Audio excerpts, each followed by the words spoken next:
Ang kahulugan ng bahaghari ay bahag at hari. Ang mga bahaghari, bahagsubay o balangaw, ay mga punto ng kulay na nasa anyo ng kalahati o buo upang bumilog. Makikita ang pinomeno o likas na kaganapang ito pagkatapos ng pag-ulan. Mula sa singaw ng pandilig na may pangwisik o kaya mula sa singaw ulap ng isang umaagos na talon. Nabubuo ang bahaghari mula sa sinag ng araw o mga malahong-migmig na ambon sa hangin. Ngunit sa mundo ng pantasya, ang bahaghari ay isang lagusan o daanan ng mga engkantong gustong maglabas-masok sa daigdig ng mga tao at sa daigdig ng mga elemento. Tulad ng isang kwento ng magkakaibigan habang nasa field trip sila ng isang paaralan galing sa Kamaynilaan. Pumunta ang grupo ng mga estudyanteng nasa kolehiyo upang manaliksik sa kagubatan sa isang probinsya ng Quezon Province. Sina Janelle, Mark, Gerald at Cesar, mga mag-aaral sa isang agaham sa pananaliksik sa mga iba't ibang uri ng hayop sa kagubatan. Napili nilang puntahan ang probinsya ng Quezon sa kadahilan ng maraming kagubatan ang naroon at tiyak masasagot ng mga ito ang katanungan sa asignaturang kanilang tinatapos. Si Janelle ay isang nag-iisang anak ng mayamang negosyante na si Mr. Jaime, isang may-ari ng minahan sa Maynila. Lahat ng luho ng binata ay ibinibigay ng ama, ngunit sa kabila noon, lumaking walang ina si Janelle. Dahil pagkatapos siyang isilang, iniwan na siya nito sa kanyang ama. Si Mark naman ay simple lang ang buhay, isang working student. Ganoon rin si Cesar, pareho sila ng binata na kailangang magbanat ng buto para matustusan ang pang-araw-araw ng pag-aaral. Samantalang si Gerald naman ay anak ng isang may-ari ng katayan sa Maynila. Kaya likas ang pagiging mayabang at bully sa ugali nito. Habang nagbibiyahe ang magkakaklase, sakay ng isang malaking bus sa pinamumunuan ni Ginoong Santos, isang profesor sa kanilang klase. Namangha ang lahat ng estudyante sa kanilang nakikitang mga nagagandahang tanawin. Samantalang hindi naman naiwasan ng mga estudyante na mag-ingay habang nasa biyahe. Kaya pinahinto ito ng Ginoong Santos upang magsalita bilang paalala sa mga mag-aaral. Mga mahal kong mag-aaral, pagdating natin doon, walang pasaway para iwas tayo sa disgrasya. Kagubatan ang pupuntahan natin, hindi lang tayo ang nandoon. May mga nakatara doon na hindi natin kauri. Kaya dapat magtabi-tabi kayo kapag may gagawin kayo. Mahirap na baka makasagi kayo sa mga hindi nakikita. Makahulugang paalala ni Ginoong Santos. Nakinig naman ang mga estudyante, maliban lamang sa grupo ni Janelle na walang ibang ginawa kundi panay tawa at pag-iingay. Ngunit mas lalo lamang lumakas ang kanilang sigawan at tawanan nang marinig ang mga sinabi ng kanilang guro. Mag-aalas 4 na ng hapon sila nakarating sa kampo na pagtatayuan nila ng mga tent. Kaagad nag-utos ang profesor na magtayo ang bawat isang may dalang tent at ang walang dala ay makashare na lamang sa iba. Yan din ang ginawa ng buong mag-aaral ni Ginoong Santos. Gabi na nang matapos nilang mabuo ang mga tent, kaya nagkanya-kanyang kuha na sila ng mga pagkain. Ang bawat estudyante ay umupo sa paikot na apoy na sinisigaan nila at doon nagsalo-salo. Pagkatapos nilang maghapunan, pumasok na kaagad sila sa kanilang mga tent upang magpahinga. Dahil kinabukasan, maaga pa silang aakyat ng bundok upang gawin ang kanilang task sa bawat grupo. Kinabukasan, maaga pa silang lahat ginising ng profesor, kaya naman kanya-kanyang bangon na rin ang lahat. Pagkatapos magligpit ang higaan, naligo at kumain. Nagpila na rin ang lahat upang sa ganon ay maihahanig sila sa kanilang guro sa bawat grupo. Kada 4 sa kanila ay isang grupo, kaya ang 4 na magkakaibigan ay hindi na naghiwalay pa. Nagsalita naman ang professor bago sila pinaakyat sa kagubatan sa bundok. Guys, kailangan makita ninyo ang mga flag na may mga pangalan ng hayop. At yun ang dapat yung pag-aralan bawat grupo. Bawat kulay na itala na sa isang grupo. Anunsyo na Ginoong Santos. Yes po sir, yes po sir. Sagot ng bawat grupo. Umalis na ang bawat grupo papunta sa mataas na bundok kung saan may gubat. At doon itinanim ang bawat flag na hahanapin nila. Bawat grupo may kanya-kanyang kulay. Kulay berde ang napili na kulay ng grupo ni Janelle. Kanya-kanyang dala ng mga gamit nila dahil hindi lang isang araw ang paghahanap ng bawat grupo. Dahil bawat bandera, may mga nakapangalan ng hayop na kailangan nilang pag-aralan bago nila madala lahat sa professor. Kaya kailangan nilang apat makita agad upang hindi sila maiwan sa ibang grupo. Mga tol, handa na ba kayo? Tanong ni Janelle. Oo naman tol, handa na kami. Sagot ni Mark. Pagkatapos na lang mag-impake ng mga dadalhin, umalis agad silang apat papuntang gubat. Habang naglalakad sila, biglang napansin ni Cesar ang isang mama habang tinititigan sila. Kaya naman nginitian niya na lamang ito. Walang emosyon ang matanda sa kanya. Nang malapit na silang magkasalubong, nagsalita ang matanda at tinuro si Janelle. Ikaw binata. Ikaw ang makakakuha ng isang mutya sa dulo ng baghari. Saad ng matanda bago ito umalis. Nagtaka naman ang magkaibigan sa sinabi ng matanda kay Janelle. Biglang natawa ng malakas si Gerald at biniro niya ito. Sinaway naman agad siya ng tatlo na hindi mag-iingay dahil iyon ang bilin ng kanilang professor. Tumahimik naman bigla si Gerald. Nagpatuloy ang apat sa paglalakad papasok sa kagubatan. Marami silang nadadaanan ng mga hayop nang mapansin nilang may isang kulay berde na flag na nakasiksik sa ugat ng puno. Kinuha agad ni Janelle at nakasulat doon ang pangalan ng isang hayop. Isang unggoy na kulay puti ang kanilang unang hahanapin. Natuwa ang apat dahil para sa kanila, madali lang ang kanilang gagawin. Habang naglalakad silang apat, sadyang maingay si Gerald kaya sinabihan ito ni Janelle. Tol, hinaan mo na lang ang boses mo, baka totoo ang sinabi ni professor sa atin. Saan ni Janelle? Maniniwala ka doon tol. Biro lang sa atin ni Prof yun. Para matutok tayo sa task niya. Sagot ni Gerald. Hindi na lang kumibo si Janelle dahil hindi nakinig si Gerald sa saway niya. Maya-maya nakita ni Mark ang isang mataas na puno at may naaninag ito.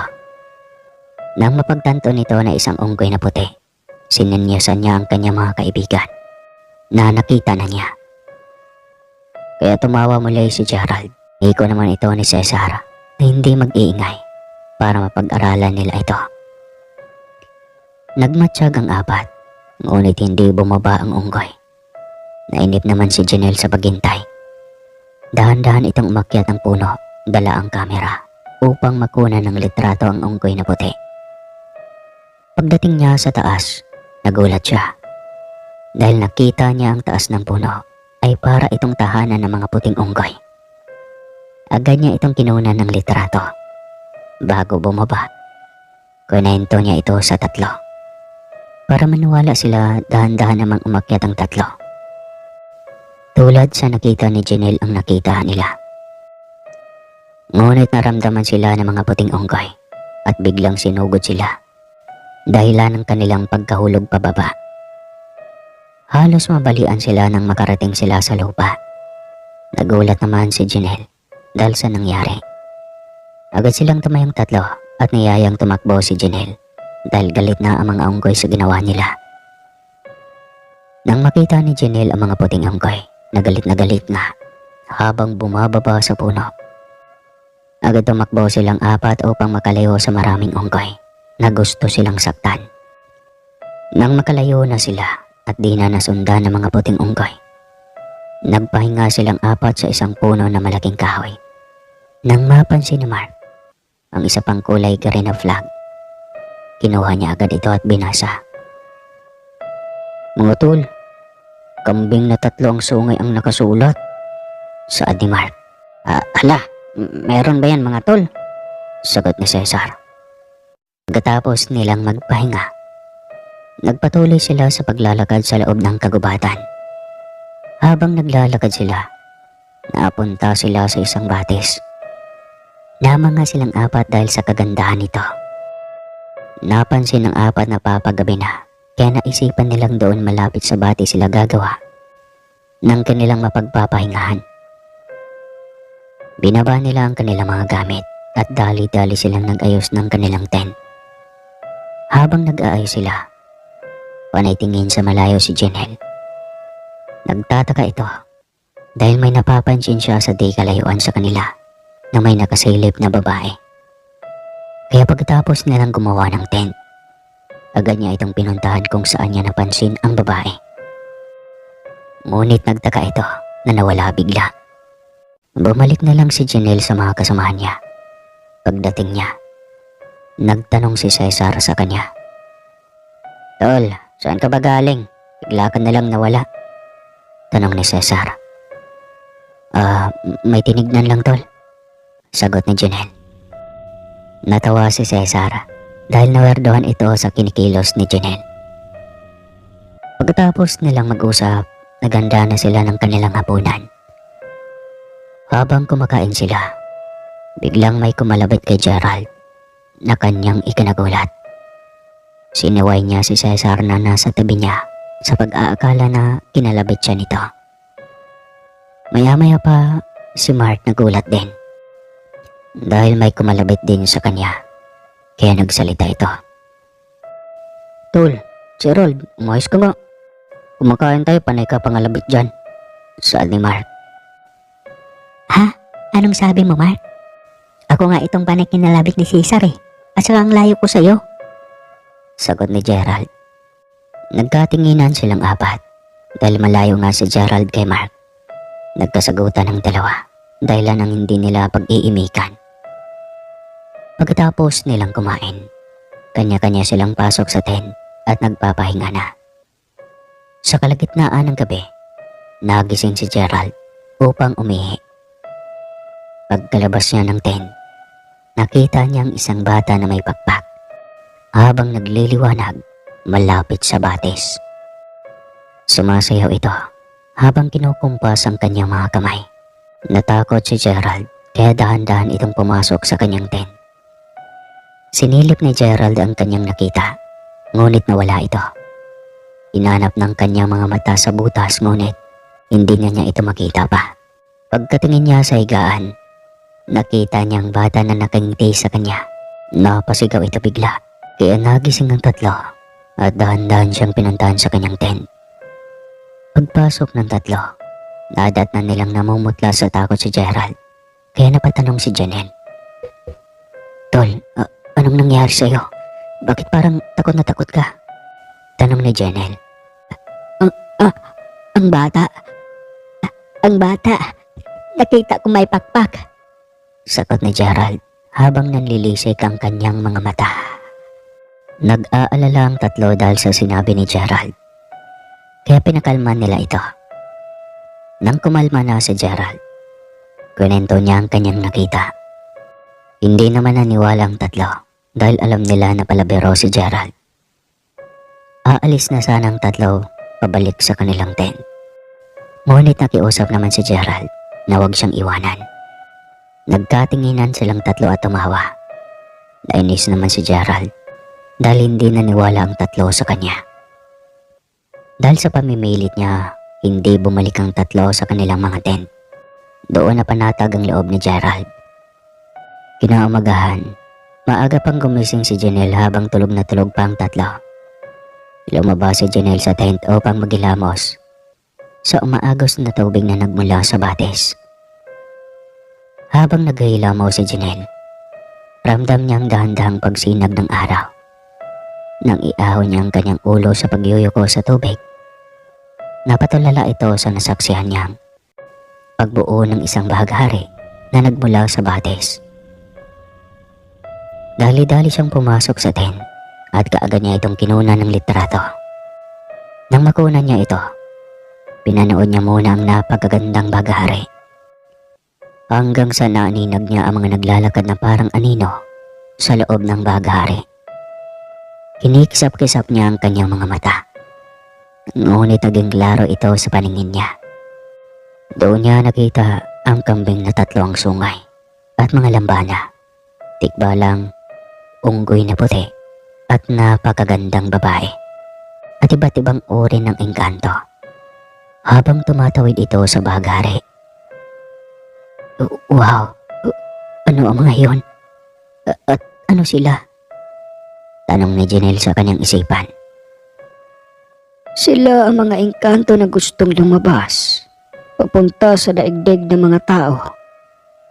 Biglang sagot ng isang ermitanyo. Ito pala ay si Lolo Uwing. Si Lolo Uwing ay isang ermitanyo na nakatara sa loob ng kagubatan. Siya din ang nakasalubong ng 4 kahapon habang naglalakad sila sa daan. Nabigla si Janelle sa sinabi ng ermitanyo. Nagulat din siya dahil bigla itong lumitaw sa tabi niya. Nakilala niya agad ang mukha ng ermitanyo. Kaya nagpakilala si Lolo Uwing sa kanya. Matagal na panahon nang nakatara si Lolo Uwing sa gubat. Palagi niyang binabanggit sa mga nagbibisita sa kagubatan na siya ang tagabantay ng kalikasan. Ngunit hindi siya pinapaniwalaan ng mga ito. Akala kasi ng mga dayo ay di hamak na isa lamang itong baliw. Dahil doon, karamihan ay hindi na pinapansin ang kanya mga sinasabi. Ngunit kakaiba si Janelle. Naramdaman niya na nagsasabi ng totoo si Lolo Uwing. Kaya kinausap niya ito at tinanong. Lolo, may tanong lang po ako. Ano yun? Bakit ko sila nakikita? Takang tanong ni Janelle. Dahil ikaw ay may dugong engkanto, iho. Sagot ng ermitanyo. Nagulat si Janelle sa sinabi ni Lolo Uwing. Nagtatanong pa sana muli si Janelle ngunit biglang nawala ito sa tabi niya. Nagtaka naman si Janelle dahil ang bilis ng pagkawala ng matanda. Hindi niya namalaya na gising na ang 3. Dilapitan siya ni Mark at tinanong kung ano ang ginagawa nito sa harapan ng batis. Taka kasi si Mark, Gerald at Cesar na nagsasalitang mag-isa si Janelle. Kaya pagkalapit ni Mark sa kanya, tinanong siya agad. Tol, anong ginagawa mo dyan? Bakit mo kinakausap ang sarili mo? Tanong ni Mark. Si Lolo Uwing. Tas nanonood ako sa baghari. Ayan o. Sagot ni Janelle, sabay turo sa batis banda. Kumunot naman ang noo ni Mark dahil wala siyang nakitang baghari at Lolo Uwing na sinasabi ni Janelle. Kaya napatawan na lang si Mark. Nang lingunin ni Janelle ang baghari, wala na ito. Pinakita niya ang kuha niya sa kamera kay Mark. Ngunit pagkabukas niya sa kamera, ay batis lang ang nakunan at wala ang baghari. Napaisip si Janelle kung bakit wala ang baghari. Natawa na lang si Mark sa kanya at niyaya itong bumalik na ng tent para makapagkape na sila. Tahimik na sumunod si Janelle kay Mark na naguguluhan. Pagkarating nila sa tent, nadatnan nila na nagtitimpla na ng kape sina Cesar at Gerald. Kaya niyaya na sila ng mga ito. Mga tol, tara kape na tayo. Para makapag-ikot muli tayo, kailangan mahanap natin ang kambing na 3 ang sungay. Saad ni Cesar. Sige mga tol, ayusin ko muna ang camera ko. Sagot ni Janelle. Habang inaayos ni Janelle ang camera niya, biglang nakaramdam ito na parang may nakatingin sa kanila.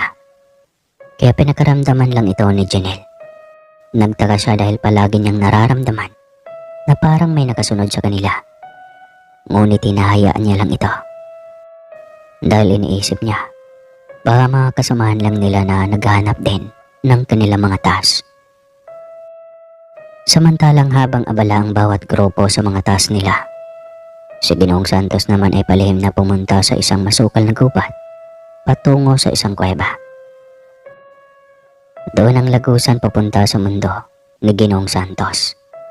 Isang engkantong itim na may dugong aswang na nagbabalat kayo bilang isang tao upang makapangbiktima ng mga inosenteng tao at gawing alay sa kanyang kaharian.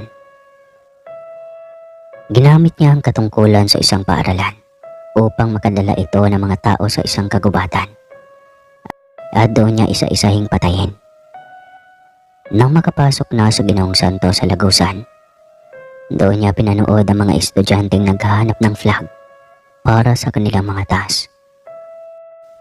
At kung may mapapansin siyang nag-iisa at walang kasama, doon siya lumalabas upang kunin ito at dadalhin sa kuweba. Pagkatapos doon niya iaalay sa isang masamang diwata. Yan, mga hangal. Isa-isahin ko kayo. Sigaw ni Ginoong Santos habang tumatawa. Habang nanonood si Ginoong Santos sa mga estudyante niya, napansin niya ang isang grupo na nagkawatak-watak. Kaya isa-isa niya itong kinuha at inalay. Natuwa naman ang masamang diwata sa kanya. Samantala, sa kinalalagyan ni na Janelle at mga kaibigan niya, nagsimula sila maghanap ng kambing na 3 ang sungay. Buong maghapon nila itong hinanap, ngunit wala silang nakita. Kaya nagdesisyon silang 4 na magpahinga muna dahil papagabi na ito. Nilatag nila muli ang mga tent nila. Pagkatapos kumain sila at nagpahinga. Sa kalagitnaan ng kanilang pagtulog, naalimpungatan si Janelle dahil may narinig itong sigaw ng isang babae. Dali-dali itong lumabas ng tent at hinanap ang sumisigaw. Hawak niyang flashlight habang pinailaw niya ito.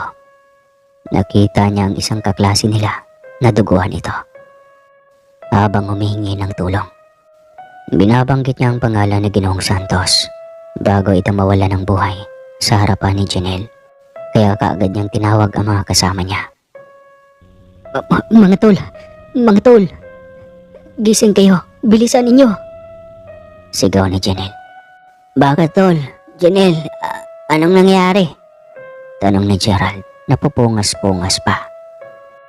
Itinuro ni Janelle ang babaeng wala ng buhay, kaya nagulat ang 3 kung ano ang nangyari sa babae. Sinabi ni Janelle na bago malagutan ng hininga ang dalaga, pangalan ni Ginoong Santos ang binabanggit nito. Nagtaka naman ang 3. Dahil sa takot ang nararamdaman ni Janelle at mga kaibigan niya, nagdesisyon itong bumalik kay Ginoong Santos at ipaalam ang nangyari. Kaya dali-dali silang bumalik sa baba ng bundok. Pagkarating nila Janelle sa tent ni Ginoong Santos, hindi nila nakita ito. Kaya nagpanik silang 4 kung ano ang kanilang gagawin. Maya-maya, nakita nilang papalapit ang kanilang professor. Kaya nagkunwari itong nagtanong sa kanila. Oh, Janelle, bakit bumaba na ang grupo mo? Nakompleto niyo na ba ang task ninyo? Tanong ni Ginoong Santos. Prof, ano kasi? Ang isa naming kaklase na babae, nasa ibang grupo, nandoon po sa tent namin. Pagkapos, patay na po. Saan ni Janelle? Nagkunwaring nagulat ang professor at sinabi niyang dalhin siya sa tent ng 4. Dinala naman ni na Janelle at na mga kaibigan niya ang professor. Pagkarating nila sa tent, nagulat siya na Janelle na wala na doon ang bangkay ng kanilang kaklase. Doon na nagsalita si Ginoong Santos sa kanila. Baka guni-gunin niyo lang iyon dahil natakot kayo dito. Saad ni Ginoong Santos. Prof, totoong sinasabi namin, dito lang yun kanina. Saad ni Janelle. Tumawa na lang si Ginoong Santos at tumalikod sa kanila. Nagbilin pa ito na mag-iingat silang apat. Baka maligaw sila sa kagubatan. Nagtingin na naman ang apat na magkakaibigan. Dahil kahit sila hindi magkapaniwala na nawala bigla ang bangkay sa tent nila. Napaisip si Janelle kung bakit ganun ang nangyari. Kaya tumayo ito at hinanap sa paligid nila. Ngunit bigo siya sa kakahanap dahil wala nga itong nakita. Mga tol, may mali eh. Pareho natin nakita ang babae, di ba? Bakit nawala bigla? Sabi ni Janelle. Duda ako tol kay Ginoong Santos. Di ba pagdating natin sa baba wala siya sa tent, tapos maya maya dumating siya. Kanina pa nakita ko ang kwelyo niya, may bahid na pula. Saad ni Cesar. Matapos nilang mag-usap, agad nilang binitbit ang kanilang mga gamit. Umalis sa gilid ng batis upang tapusin ang kanilang task. Habang naglalakad sila, napansin ni Gerald ang isang flag na kulay green na nakasabit sa isang puno. Kinuha agad nila ito. Nakasulat doon ang hayop na ang katawan ay kabayo at ang ulo ay parang tao na may sungay. Doon nagtaka si Janelle dahil kakaiba mga hayop ang pinapahanap ng kanilang profesor. Kaya nagsalita ito sa kanyang mga kaibigan. Mga tol, hindi niyo ba napapansin na ang mga pinapahanap sa atin ni Prof? Parang kakaibang hayop? Tanong ni Janelle. Oo nga tol eh. Napansin ko na yan. Noon pa sa unggoy na puti nung hinabol tayo. Para mga aswang yun. Pulang-pula ang mga mata. Sagot ni Gerald. Magmula noon, nagduda ng apat sa pinapagawa sa kanila na Ginoong Santos. Nagdesisyon ng apat na silipin nila ang profesor. Hindi nila alam na narinig sila nito habang nagpaplano na sila. Pagkatapos nilang mag-usap, niyaya na sila ni Janelle na hanapin ang kabayo na may mukha ng tao na may sungay. Natawa na lang si Gerald at nagsabi sa tatlo na baka mga engkanto ang pinapahanap ng kanilang profesor. Ako mga tol, mga engkanto ang pinapahanap ni Prof sa atin ah. Saad ni Gerald na tumatawa habang kinakamot ang ulo niya. Sana nga mga tol hindi. Pero baka nga totoo ang sabi mo Gerald. Sagot ni Janelle. Habang naglalakad sila sa masungkal na daan, may narinig silang parang naghihingalo na boses. Kaya hinanap nila ito. Sa hindi kalayuan, nakita nilang isa pa nilang kaklase na marami itong kalmot at nagdudurugo ang buong katawan. Tinanong nila ito, ngunit hindi na nakasagot pa dahil pagdating sa kanila, agad itong natumba at nawalan na ito ng malay. Nataranta naman silang apat, ngunit hindi na nila ito pinaalam sa kanilang profesor. Habang nasa harap sila ng bangkay ng kaklase nila, napagdesisyon na nila itong takpan ng mga dahon bago ito iwanan.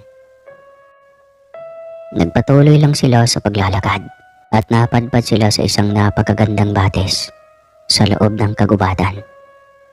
Namanga sila at napansin nila ang isang baghari. Habang nakatulala silang apat, napansin nila ang loob ng baghari na may magandang babae. Nakatingin ito sa kanila at kinakawayan sila. Para silang hinihigop ng hangin, papalapit sa baghari. Nang nasa malapit na sila, nagulat sila dahil nakapasok at nasa harapan na nila ang babaeng maganda. Nagsalita ito.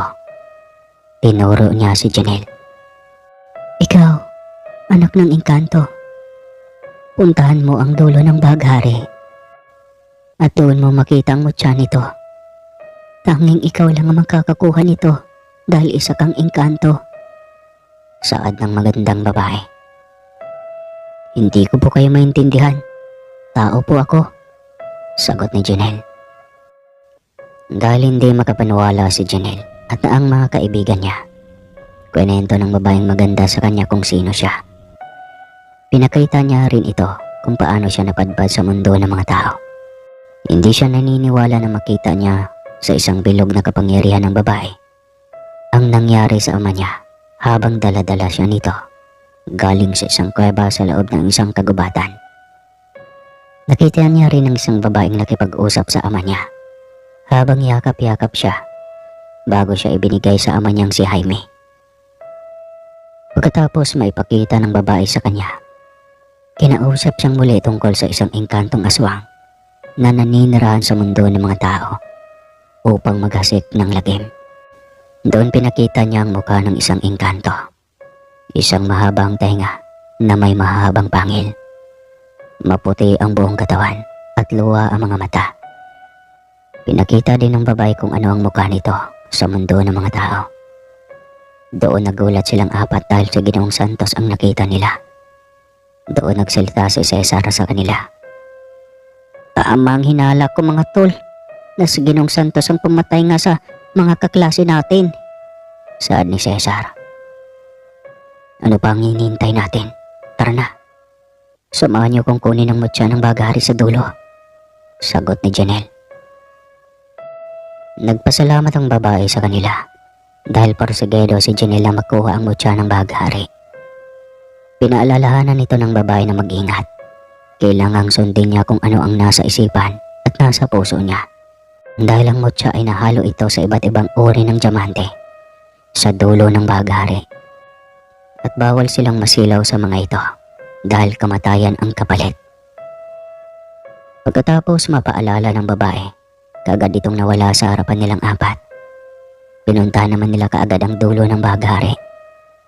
Pagkarating nila sa dulo, lumuwa ang mga mata nila sa mga nakikitang nagagandahang diamante. Wow, ang dami. Saad ni Mark. Mga tol, ingat kayo sa mga yan, sabi ng babae. Kamatayan ang kapalit ang bawat diamante. Paalala ni Janelle.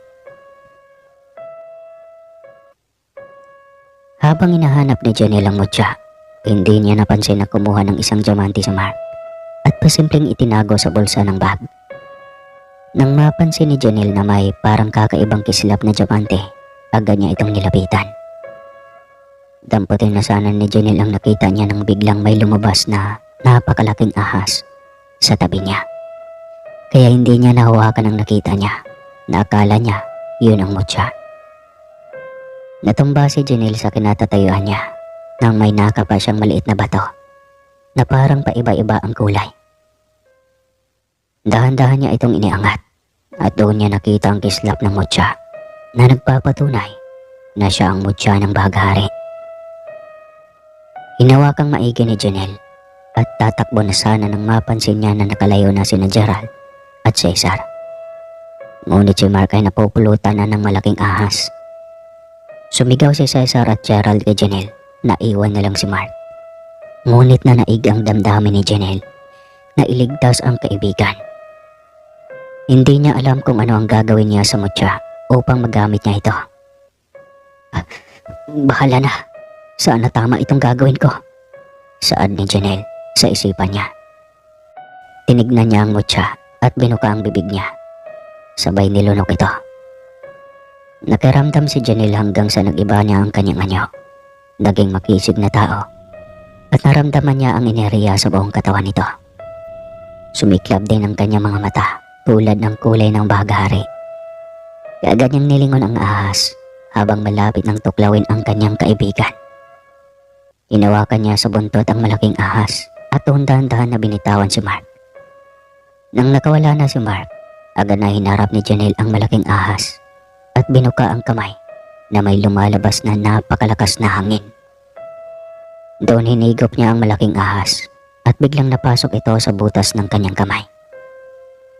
Pagkatapos siyang talunin ang ahas, biglang nawala ng malay si Janelle at nagsisigaw si Gerald patakbo sa kinaroroonan ni Janelle. Tol, gising, gising.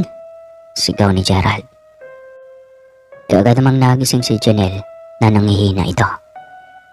Sinaklolohan din ni Cesar si Mark na nanghihina sa pagkakasakal ng ahas sa kanya. Doon nasiyahan sila dahil pareho silang ligtas sa kapamakan. Nang bumalik na ang lakas ni Janelle at Mark, kaagad silang lumabas sa bagahari. Dahan-dahan din nitong nawala at agad nagpakita ang magandang babae sa kanila. Janelle, Ingatan mo ang mutya ng baghari na nasa katawan mo. Yan ang makakaligtas sa inyo sa kamay ng isang masamang engkanto na aswang. Iligtas mo ang mga kasamahan mo at ang mga mabubuting engkanto na pinapatay niya. Saad ng magandang babae. Opo, aasahan niyo po. Iingatan ko po ito. At gagamitin ko po ito sa tama. Sagot ni Janelle. Pagkatapos nilang mag-usap, nawala ang magandang babae. Nagpasya naman si Janelle na hindi nahanapin ang pinagawa sa kanila ng kanilang profesor. Binalikan nila kung saan ang kanilang profesor, ngunit wala ito sa tent. Agad nilang hinanap ito. Pinasok nila ang kagubatan at doon nakita nilang ibang grupo na wala ng mga buhay. Nilapitan ni Janelle ang mga bangkay at napaiyak ito sa awa dahil sa sinapit ng kanyang mga kaklase. Hanggang sa naglakad-lakad pa sila upang mahanap pa ang ibang kaklase. Doon napadpad silang apat sa isang kuweba kung saan nandoon nakakulong ang mga kaklase nila at ang ibang wala na itong buhay dahil sa kagagawa ng kanilang profesor. Mga tol, pakawalan natin sila. Dali. Utos ni Janelle. Sige tol, bilisan natin. Baka mahuli tayo ng impacto na yun. Saad ni Gerald. Habang pinapakawalan nila ang mga kaklase nila, dumating din ang kanilang profesor na napakasimple habang nakapamulsa ito. Nakangiti sa kanila at nagsalita. Wow, ang galing ng mga estudyante ko. Ang tatalino ninyo. Saad ni Ginoong Santos. Walang hiya kang halimaw ka. Ikaw ang pumatay sa mga kaklase namin. Sigaw ni Janelle sa galit. Napahalakak naman ang profesor dahil akala niya ay masisindak niya si Janelle. Agad nagpalit ng anyo ang profesor. Halos napatakbo ang ibang mag-aaral dahil sa takot. Ngunit nananatili ang apat sa harapan ng engkantong aswang. Hinarap ng apat, ngunit bawat atake ng tatlo, sila din ang tumitilapon sa malayo. Ginamit ni Janelle ang kapangyarihan ng mutya. Nagulat ang profesor ngunit hindi ito nagpatinag kay Janelle. Pinahaba niya ang mga pangil at mga kuko. Sabay hataw ng kalmot sa binata. Dahil magaling si Janelle makipaglaban, hindi ito natamaan ng mga patutsada ng engkantong aswang. Agad gumante si Janelle sa halimaw. Sapol sa muka at natumba ito. Nanggagalaiti naman sa galit ngunit babangon pa sana ito. Agad namang hinataw ni Janelle ng isa pang suntok. Nakailag ang halimaw at napatalon ito malapit sa tatlo niyang kaibigan. Agad nitong kinuha si Gerald at tumakbo. Napasigaw naman sa galit si Janelle. Iniisip niya na baka mapahamak ang kaibigan niya. Agad nila itong sundan kung saan dalhin ng engkantong aswang si Gerald. Ngunit nawala ito bigla sa kanilang paningin. Mga tol, hindi ako papayag na may mawala isa sa atin. Humanda sa akin ang halimaw na yon. Sambit ni Janelle. Tol, tara na. Hanapin natin sila. Baka ano pa ang magawa ng halimaw na yun kay Gerald. Saad ni Cesar. Kagad lumakad ang tatlo at hinalugog nila ang kagubatan. Ngunit hindi nila ito nakita kung saan nakatago ang engkantong aswang. Naisip ni Janelle na isang engkanto si Ginoong Santos, kaya niyaya niya ang dalawa na bumalik sa batis upang abangan ang baghari na lalabas. Nagtaka naman ang dalawa ngunit sumunod na lang sila kay Janelle. Pagkarating sa batis, inabangan nila ito hanggang madaling araw. Pagsikat ng araw, lumabas ang napakagandang kulay ng baghari. Agad niyang niyaya ang dalawa na papasok hanggang sa nakatawid sila sa mundo ng mga engkanto. Doon nila hinanap ang masamang engkanto. Pagkarating nila doon, halos wala silang nakita na engkanto. At sobrang gulo na parang galing sa digmaan ito. Sa di kalayuan, nakita ni Janelle ang isang lambana na maliit na nakatago sa gilid ng puno. Takot na takot ito, kaya nilapitan niya at tinanong. Kaibigan, ano ang nangyari sa mundo niyo? Huwag kang matakot, mabuting tao kami. Saad ni Janelle. Sinalapay kami ng mga engkantong aswang. At ang reyna namin, kinuha niya, kasamang tao na dala-dala niya. Sagot ng lambana. Nakumpirma nila na nandoon ang inkantong aswang. Kaya nagpaturo sila sa lambana kung saan makikita ang inkantong aswang. Sinamahan sila ng lambana kung saan ang kaharian nito. Nang makarating sila, agad pinasok ni Janelle ang lungga ni Ginoong Santos. Adong nakita niya na nakatali si Gerald kasama ang isang inkantong maganda.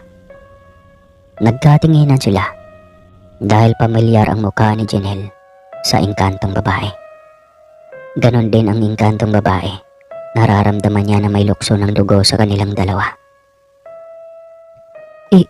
Ikaw ba ang aking ina? Tanong ni Janelle. Ikaw nga, aking anak, ako ito. Sagot ng inkantong babae. Napatakbo si Janelle sa kanyang ina at kinalagan niya ito ng tali. Niyakap niya ito ng sobrang higpit. Napaiyak naman ang inkantong babae dahil nayakap niya muli ang kanyang anak. Kaagad kinalagan ni na Cesar at Mark si Gerald nang biglang sinugod sila ng inkantong aswang. Hindi nakapaganda si Janelle, agad na dadaplisan ito sa baraso. Tumayo ang inkantong babae at si Janelle. Hinarap nila ito hanggang sa nawala ito bigla sa dami ng usok sa paligid nila. Biglang dumami ang mga naging kamukha ng inkantong aswang at nakipaglaban ito sa kanilang lima. Naalala ni Janelle ang saad ng babae. Napakaramdaman niya ng mabuti kung ano ang nasa kanyang puso at isipan. Kaya pumikit si Janelle at hinanap niya sa isipan niya kung saan ang totoong kalaban. Nakita niya na nasa likod ng kanyang ina at sasaksakin na sana ng inkantong aswang ang ina. Ngunit hinarang ni Janelle ang kanyang katawan. Sabay buka ng kanyang palad at hinarap sa inkantong aswang. Dang-dang hinigop ng kanyang kamay ang masamang inkanto. Hindi na ito nakawala pa kahit anong pilit nito makawala. Ilang oras ang nakalipas. Nahigop na ito ng tuluyan ang kapangyarihan ng mutya sa palad ni Janelle. Kaagad namang natumba ang binata at napasigaw ang kanyang ina. Anak! Anak ko! Sigaw ng inkantong babae. Janelle, tutol! Sabay sigaw ng tatlong kaibigan niya. Habang nakadapa si Janelle, sumuka ito ng sumuka hanggang sa lumabas ang mutya ng bahagari. Lumiwanag ito ng iba't ibang kulay at binalot ang buong katawan ni Janelle. Umiikot ito sa ere at dahan-dahang bumaba ang katawan ni Janelle na para bang nakatulog lang ito. Nagulat ang mga kaibigan niya dahil wala nang sugat si Janelle. Kaagad silang lumapit dito at niyugyug ito. Napabanat ang kamay si Janelle na para bang bagong gising. Mga tol, anong nangyari sa inyo? Bakit ganyan ang mga mukha ninyo? Takang tanong ni Janelle. Ala tol, naamisya ka? Sagot ni Gerald.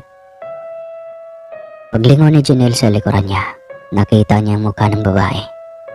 Nilapitan siya ng babae at niyakap ng napakahigpit. Hindi maalala ni Janelle ang nangyari, ngunit naramdam niya na ang pagmamahal ng isang ina. Kaya napatulo ang luha niya at hinarap ang babae.